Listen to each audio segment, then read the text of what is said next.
So I've just come up to my friend's place again. He's the one that had the little Grille track we got going on a previous video, and we did talk about this Caterpillar D8.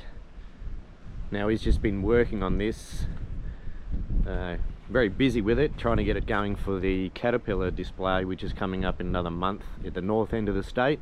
It's 100 years of Caterpillar. So today I've just come up for a look and see what he's been up to with it, and we're going to try and get some liners and pistons in if the weather holds off. We've had some pretty nasty weather in Tasmania in the last few weeks, which has been holding him back, so we'll see what he's been up to. We actually diagrammed out the deepest of the pitting and actually preheated the piston and just filled it up with MIG weld just to literally fill up the pits, and then diagrammed them back and flap wheeled them. They come up quite nice actually. But because there was oodles of other pits in there, we filled all of them with a very thin smear of this new product. I've never seen it before, but this. Oh, JB Weld Extreme Heat. Okay. Look at it, it's 530 degrees Celsius. And then just smooth it all off. Yeah, it's a ceramic. Yeah. But unfortunately, it's a very interesting product. So it's only a little jar, and you have to use it all, and it goes off bloody quick. As soon as you tear the silver foil off the top, it starts going off. So you've got to tear it off, now that I know, quickly mix like mad, and then put your glove on and start smearing it in real quick. Because as you can see on this one, it started bubbling and tearing a bit, because it goes off so quick. So after it dried, I left it on top of my wood heater for about a week actually, and then gave them a bit of a sand. Sanding them off. And I actually put some high temperature exhaust paint on the top just to seal it off. But oh yes. I don't know if I got a bad batch, but that's been on top of my wood heater for about 4 or 5 days, bloody hot, and that's not gone home. Oh, I see. And so that's... It'll burn off once you get it going. Well, it will. Yeah, so I bought that one. It's a ceramic one. Yep. Particularly high heat, and it's still soft. Still soft. Oh well. As you can see. It'll go off. Yeah, I'm just going to leave it. And you've put this coating on the sleeves here. That coating is called Grille. Grille, that's it.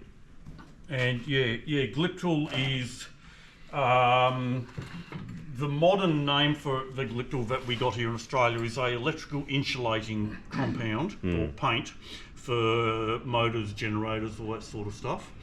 But it's also commonly used for painting the inside of like engine gearboxes and stuff. Yeah, it's pretty common. Castings. Seal it off. And it's not going to insulate cooling? I don't know, but it's never going back to work as not such. For the amount of use you're going to give it. Yeah, I have been asked before, it's like whether that'll insulate it and not. But yeah, it's never going back contracting. We've just got the heater going in here because it's so cold outside. Pete's been pretty busy. He's cleaned all these liners up, put some paint on them, just where it's corroded there. And we just about to put all these shims on. There's a shim that goes under the here, and then put all these O-rings in. He's got all new genuine parts for it. So we'll get them on for him.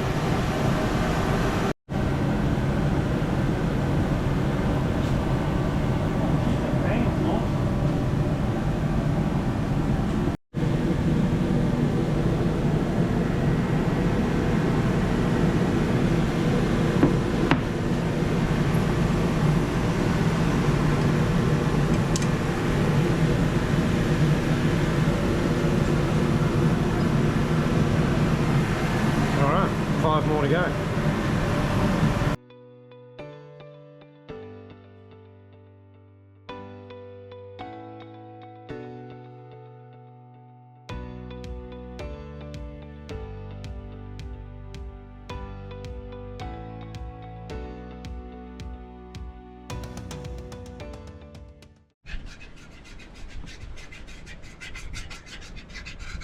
Spare bit of engine. Yeah.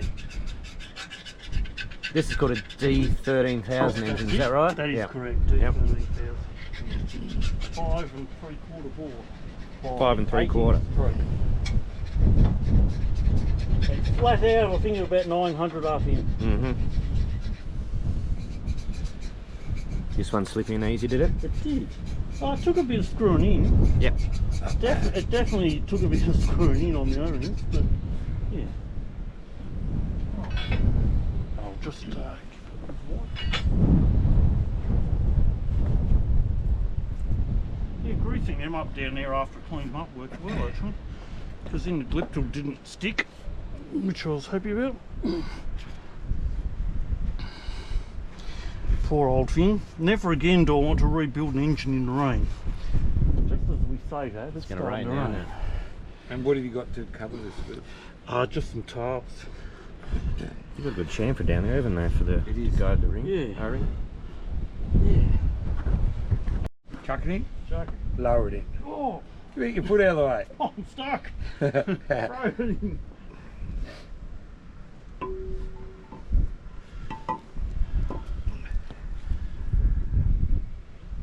Someone's done this before. There we go.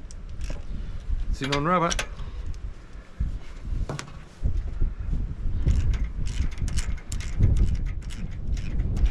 You don't want to go down about that height? Yep. Easy there. Yeah. That's run out of thread again, I think. Going down, but Yeah, this need some washers under it, don't we?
So we've got the liners in, just put some covers over it. We've got some extreme weather coming in. It's quite windy up here.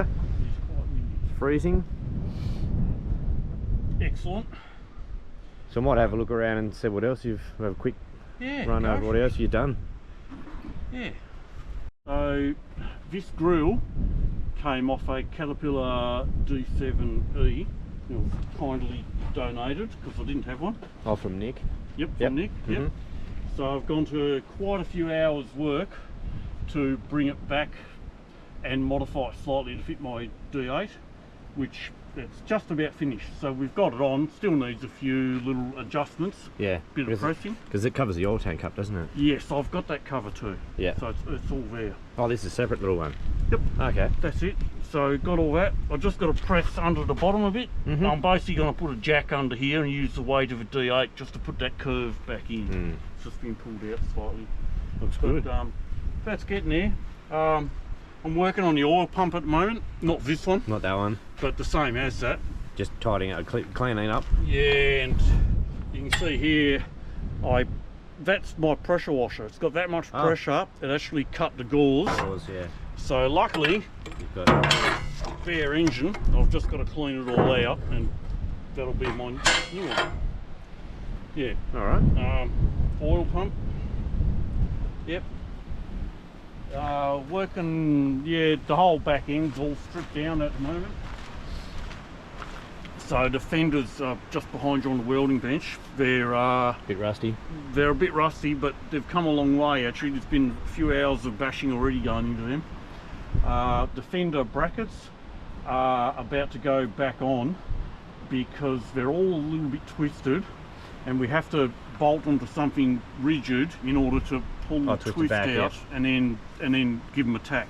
Mm-hmm. So they're getting close.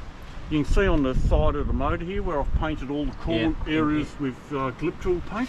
Mm. So that's basically all ready to go back together too now. That's just a cover that goes on there, isn't it? Yes, Yeah. yes. And then that And then plumbs. the pilot motor bolts on there. That's it. Yep. Pilot motor there, water pump up there. Yeah. So the water pump only took it off just to clean it, and once again I'm painting inside that with some more liquid. And yeah, I'm planning on not running water. So yeah, this one I haven't panel beaded yet, but this one I have, and it may not look like it, but it's a hell of a lot straighter than it was. It'll be a bit straighter once it's finished, but now I've got to cut out a section for that rusted area. Yep, weld a new one in. So that whole corner will be cut out of both of them, and then this is where the toolbox sat. Yeah, so that was rust out under the toolbox. yeah, so that'll be cut out too. That's But, the sump all ready to go. Yep, yeah, I've only got a bit more grease to. Yeah, I've got that's like rock. I can't even hit it with a pressure blast. really old stuff. Yeah. But yeah, we'll get all that. I see you got the blade out and the C-frame. Yes. If anyone can tell me what the part number is for these, Ah, the bush. because there's a few bushings missing. See, there's one missing there, Off there. and there's one missing on that side. Yeah. But that one there's okay if you just want to run the blade straight.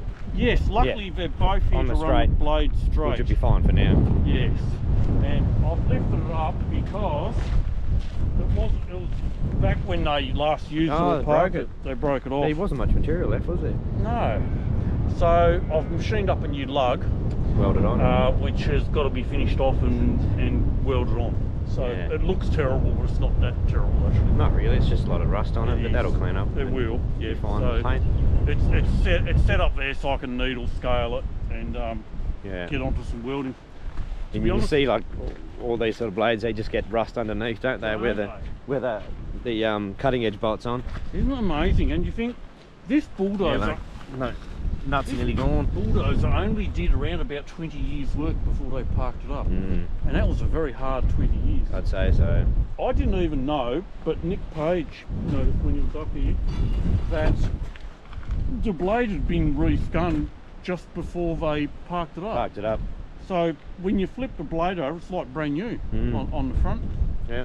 Yeah, but you can see onto the back, you can see all the hard facing. Yep. Just And then it's sitting in the dirt too when it's yeah, parked. and sitting in dirt forever. And I did notice here that if I'll do it because I want to use it for Yeah, you could some put your backblade. corner tip on, couldn't you? Yes, it's missing. Yeah, it's missing a bit. And it's got the pretty rare Esco ripper, Right. blade ripper, only on one side. Right. Yeah, I'd never seen one before, but it was actually Ralph telling me, yeah, that's a genuine Esco. And yeah, sure enough, pressure washed it and it's got Esco It's good. castings Esco, on yeah, it. yep. Yeah, Very good. but yes, So you've got to get the rods and pistons ready next. yes, correct. Yeah, so they've got to be assembled, and then I've taken all the split pins off and the oil pump out because I have to drop the mains one at a time so I can blast with compressed air and then the cleaning little wands all of the oil galleries through the crank. And clean it all out. Yeah, because it's 50 years of water and gunk. You just don't know. No. And the problem is if I don't drop the mains and just blow through each of the rods that are off, those galleries go straight to the mains. Yes. So the only place you can blow the crud is straight into the Straight in mains. the mains. So yeah, Very good. that's coming up. Well, that's some progress today anyway. Yeah, and I can show you in the shed what I've been welding. Oh, your manifolds and Yeah, well this is Air interesting. cleaner. See, this is the intake manifold, and on Caterpillars the pony motor sits down here. The exhaust of the pony motor goes straight into the intake manifold, and the intake manifold has a steel pipe running all the way along it, and then this rusted out pipe we've got to replace, that's the pony motor exhaust. Oh, I see. So the exhaust runs all the way through there and heats up the One intake up, yeah. Yeah. Yep. So that's interesting. And the exhaust manifold looks That's- okay. Yeah, that's the exhaust manifold, thermostat housing, air cleaner. You can see I've got a large dent to Try and pull out. get out because you can't get to the inside. I mean, it's not going to affect it much. No. It just doesn't look good, does it? It's just highly visible. Yeah, it sticks it right on the outside. Yeah. Very spare I got a parts. few parts spares there. Yes. Yeah. These are all the Fender brackets. Brackets for the... They may not look like much, but there's been quite a few hours of see the world. pressing and welding. You see, the tracks had caught these. They dug into it, yeah. Oh, just mashed them, absolutely mashed them. So we've done lots of pressing and welding, and then there'll be more grinding and pressing. But now they've basically got to a stage now that we have to bolt them onto the machine. And check them all. Yeah, and in the workshop I've made a great big thick solid plate that'll bolt that rigidly onto the machine, so that will be in position. So then if we need to, we can cut these corners out and twist them around and get these flat. To get them flat. With each other. That's the thing. Yep, makes sense. Yeah, so you You've can already see. cut that one ready. Yeah. So that's... They look terrible, but they will look pretty good once they're finished. Yeah. Yeah. Oh, your dishwasher. Yeah. I use it very regularly. Oh, look at that. There you go. So there's all the nuts and bolts getting cleaned. What do you use as a solvent in there? Oh, just use that. Yeah. Just the standard stuff that you wash your dishes with. The only thing I do is instead of putting one tablet in, I put two. And Oh, they look clean. they do a wonderful job. Even took the paint off. Yep, it even takes the paint off. Yep. It doesn't like the really, really hard baked on stuff, No. but it makes a massive difference in cleaning them up. It's a good use for a dishwasher, isn't it? Yeah, there you go. Yep.